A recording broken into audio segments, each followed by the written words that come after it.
के जा रहा है, ये हरकत हमें किसी सूरत कबूल नहीं है। ये जैसे गठजोड़ किसी को भी नजर आ सकता है कि ये काजी साहब ने ये ट्रोजन हॉर्स पे बैठकर एक ईमानदारी का लिबादा ओढ़कर हमारे बीच में आके बैठे और ये इस मनसब पे फायज हुए। यहाँ ये अमानत थी इनकी, यहाँ पर ये फंडामेंटल राइट्स अवाम के ये कस्टोडियन थे उनके। इन्होंने कैसे अपने टेन्योर में फंडामेंटल राइट्स की वायलेशंस को इंडोर्स किया, कैसे एक सियासी जमात से इन्होंने बल्ला छीना, कैसे इन्होंने इलेक्शन फ्रॉड के ऊपर मोहर लगाई।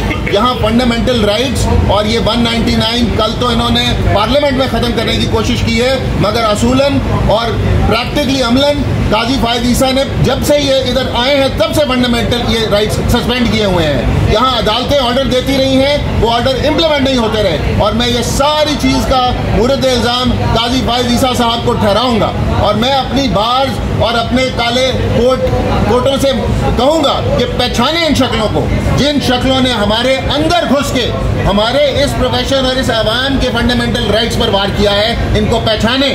और आइंदा आप जब भी अपने रहनुमाओं का इंतखाब करें, आप इन काली भेड़ों को बाहर निकाल के बाहर फेंकें, क्योंकि ये काली भेड़ें चाहे ये पाकिस्तान बार काउंसिल में है, चाहे ये सुप्रीम कोर्ट बार एसोसिएशन में है, चाहे ये अदालतों में बैठी हुई हैं। मैं इनको मुस्तरद करता हूं और आप सबसे रिक्वेस्ट करता हूं कि इनसे बचें, इनको अपनी सफ़ों से बाहर निकालें।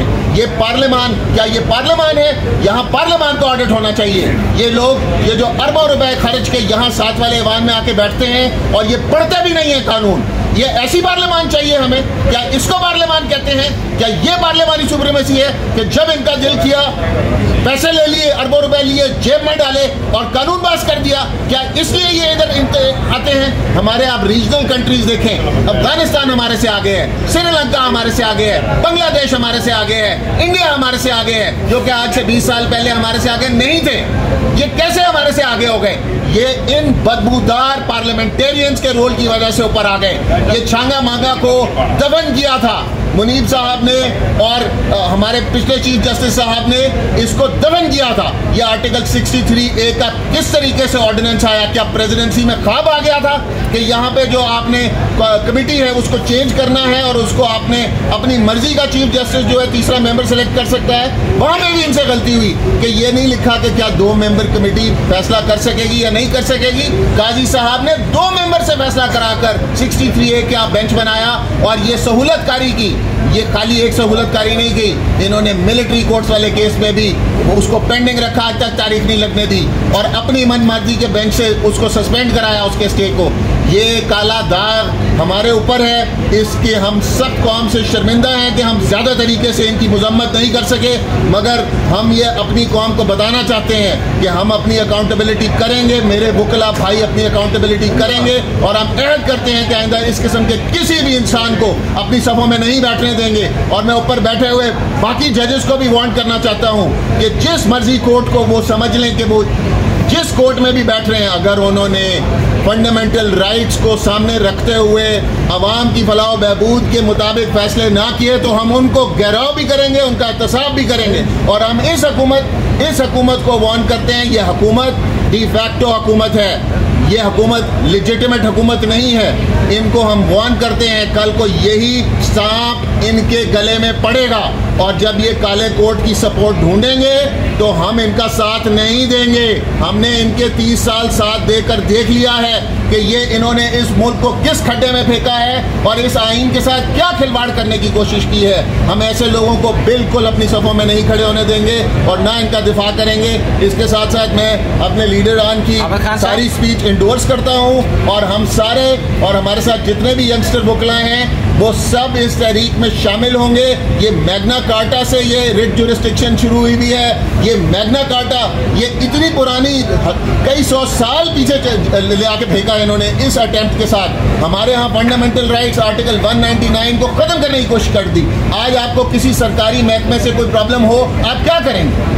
आपके पास एक रिट जुरिस्डिक्शन का इख्तियार था जो आप वकील करके एक रिट कर सकते थे। अब आप एक सरकारी जज के पास रिट करेंगे, वो तो पहले भी आप एक चीफ सेक्रेटरी या सेक्रेटरी के पास जा सकते थे।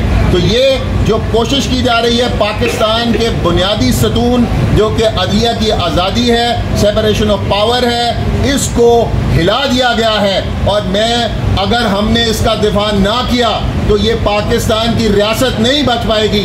जिस तरह 1956 के कॉन्स्टिट्यूशन के गिरने से और 63 के गिरने से पाकिस्तान को ज़रबें लगी थी, वही ज़रब अब लगेगी अगर हम इसका दिफा ना कर सके। इसलिए मैं सब सिविल सोसाइटी से रिक्वेस्ट करूंगा, सब वकला बिरादरी से रिक्वेस्ट करूंगा कि आप तैयार हो जाएं। अगले कुछ टाइम हमारे लिए सख्त ज़रूर होगा, मगर ये तो चलती हैं तुझे ऊंचा उड़ाने के लिए। आमिर खान साहब ये बताएं, जोर से बनाई हुई ये हुकूमत और जोर और डर से बनाई हुई ये असेंबली, जिसमें घुस बैठिए।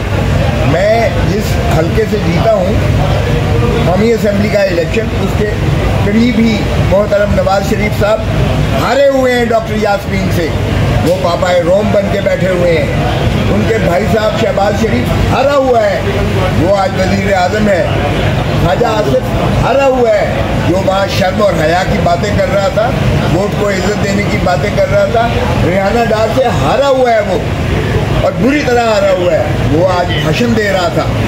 100 हमारे जो है फॉर्म 47 के ज़रिए ये घुस बैठे हुए हैं असेंबली में, यानी 17 सीटें वाला, 17 सीटों वाला 17। मुस्लिम लीग नून ने सिर्फ 17 सीटें जीती हैं पाकिस्तान में।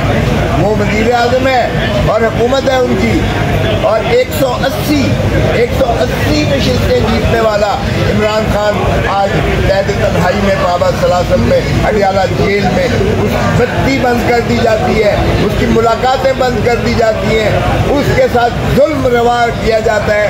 उसकी बीवी को अंदर किया हुआ है, उसकी बहनों को अंदर कर दिया गया है, उसके भतीजे को भांजे को अंदर किया हुआ है। ये माशाअल्लाह अगर वो इस तरह से समझते हैं कि इमरान खान को तोड़ देंगे तो 25 करोड़ अवाम को तोड़ना पड़ेगा आपको। फिर वही होगा जो याया खान ने कहा था 1971 में, I want the soil of Bengal minus the Bengali. तो फिर अगर आपको पाकिस्तान माइनस 25 करोड़ अवाम से पाकिस्तान में हुक्मरानी करनी है तो माशाअल्लाह ये ऐवान बैठे हुए हैं। मैं जो ड्रामा देखता रहा हूँ कौमी असेंबली में, आप हैरान होंगे कि जिस तरह से तशद्दुद किया गया है, जिस तरह से हमारे मेंबर कौमी असेंबली को उठाया गया है। खान साहब ने उसकी दास्तान सुना दी है और आपने टीवी पे भी सारी सुन ली है। आपके साथ जो जुल्म और जबर हुआ है मीडिया के साथ, यानी आवाज़ को बंद कर दिया गया है, हमारे लिए एक कंटेनर स्थान बना दिया गया है। आप अगर देखें तो मुझे एयरपोर्ट तक जाते हुए इतना टाइम नहीं लगा, इतना टाइम लगा, ज़्यादा टाइम लगा लंदन जाते हुए, इतना टाइम मुझे नहीं लगा था। तो ये आप अंदाज़ा करें कि इस बेहयाई और ढिठाई के साथ अगर आप 26वीं तरमीम करते हैं, और 26वीं तरमीम नोटिफाई भी हो चुकी है ऑफिशियली, सदर साहब ने असाइनमेंट भी दे दी है उसकी, और वो नोटिफाई कर दिया गया है। तो ये एक और काविश है जो अदलिया को गुलाम बनाने की है। पहले भी मेरा सर जो है आपके सामने है, 26 टांके आज भी आपको नज़र आ रहे होंगे। 2000 जब इफ्तिखार चौधरी को जब हमारे चीफ जस्टिस को खींचा गया था बालों से जेपी के हाउस में, स्टेट हाउस में, तो भी हमने तहरीक चलाई थी। और वहाँ से आप देखें कि जो शख्स मुक्के दिखाता था कि देखिए मेरी ताकत, वो जब बुकला काला कोट निकला है और उसके पीछे अवाम ने तायीद की है तो फिर खशो खासाक की तरह बह गया है। और उसकी जो है जस्त खाकी बाद में मरने के बाद पाकिस्तान में आया। लेकिन शर्मनाक उस इदारे को मैं कहता हूँ, समझता हूँ कि उसको उन्होंने वो दिया, यानी ऑफिशियल वो दिया, हालांकि वो कंडेम्ड प्रिजनर था जिसने आइन तो शिकनी की थी। अब भी आइन शिकनी हो रही है। ये इस असेंबली को ना तो ये अख्तियार था कि ये लेजिस्लेशन आम करें, ना इनको अख्तियार था जो है आइन को तरमीम करने का अख्तियार था। ये इन्होंने बुलडोज किया है। और जिस तरीके से खान साहब ने बताया कि हमारे ही सेनेटर्स और MNA को उठाया गया, उनके बीवी बच्चों, माओं बहनों, बेटियों को उठाया गया और उनकी जो है वीडियोस बना के और ब्लैकमेल किया गया। मुझे बताएं, इस तरह से इंसानियत का भी इंसानियत सोच सलूक किया गया है। मैं तो हैरान हूँ कि पाकिस्तान सारे को उन्होंने एक गैरिजन स्टेट बना दिया है। पहले हम इसे पुलिस स्टेट कहते थे, अब ये गैरिजन स्टेट है। और ये किस जोम में बैठे हुए हैं। और भाई तुम्हारे पल्ले कुछ है भी? पहले पूछे तो सही, शहबाज शरीफ के पल्ले, नवाज शरीफ के पल्ले, या मरियम बीबी के पल्ले, या वो जो है मुफ्ती साहब है, इनके पल्ले कुछ है?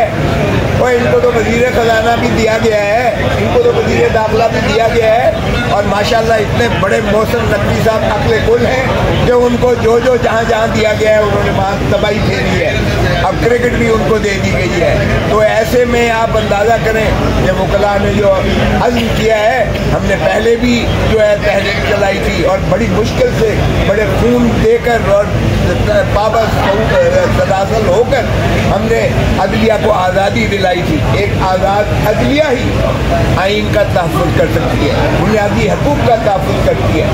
कुफ्र की जो रियासतें तो चल सकती हैं, बेइंसाफ़ी की और जुल्म की रियासत नहीं चला करती है। खुदा का खौफ करो।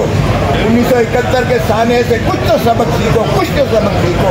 उस वक्त भी आपने धुतकारा था अवाम के मैंडेट को, आज भी आप धुतकार रहे हैं अवाम के मैंडेट को। आज आप समझते हैं कि इस तरह से मुसल्लत करके और इस तरह से जो है ज़र और ज़ोर की बुनियाद पर आप असेंबली बनाकर और हुकूमत को इंस्टॉल करके तो ये हुकूमत चला लेंगे, रियासत चला लेंगे।